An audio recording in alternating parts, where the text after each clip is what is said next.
Շեֆից շատ է վախենում, որ Ալիևը ջղայնանա հանկարծ։ Հայաստանի թրկացման վտանգն եմ տեսնում, ստեղծելու ենք 300,000 աշխատատեղ։ Մեկը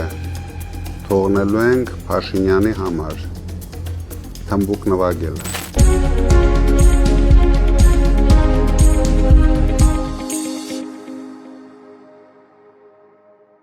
Բարև ձեզ, պարոն Կարապետյան։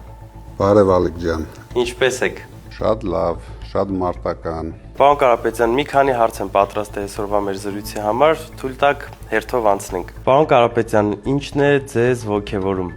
Առհասարակ թե հիմա։ Առհասարակ էլ հիմա էլ։ Առհասարակ ոգևորում է հաջողությունները բոլոր բնագավառում։ Հիմա ոգևորում է, որ մենք կամաց զարթնեցնում ենք հայ ժողովրդին։ Ժողովուրդը ոգևորված է։ Ժողովուրդը զգում է, որ մենք շուտով փոփոխություններ ենք բերելու։ Նիկոլ Փաշինյանը եւ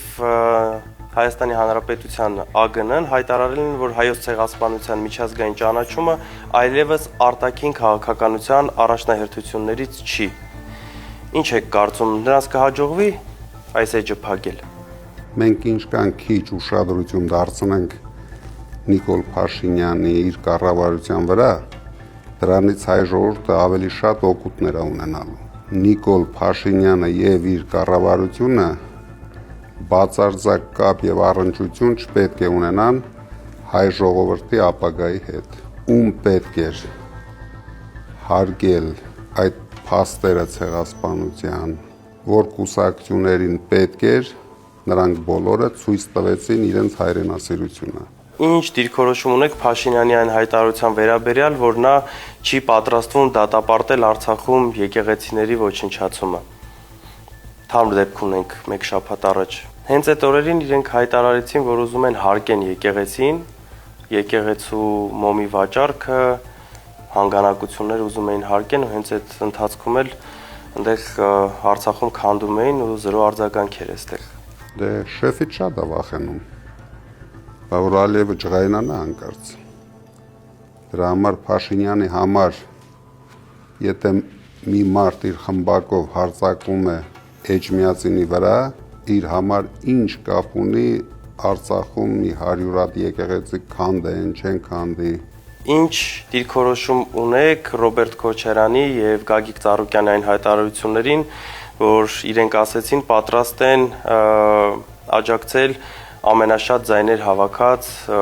կուսակցությանը։ Երկուսն էլ շատ կոռեկտ հայտարարություններ են արել։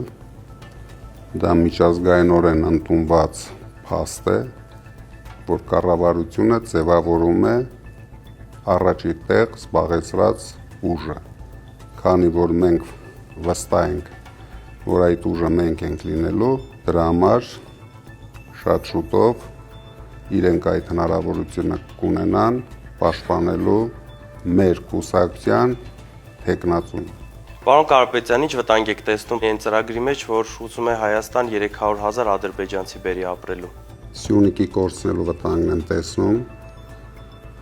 Սևանի գյոլչա դառնալու վտանգն եմ տեսնում, Հայաստանի թրկացման վտանգն եմ տեսնում, բայց մի անհանգստացի։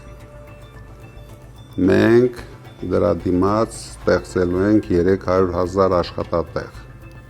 հայերի համար, նույնիսկ մեկը թողնելու ենք Փաշինյանի համար, թմբուկ նվագելը։ Շատ լավ։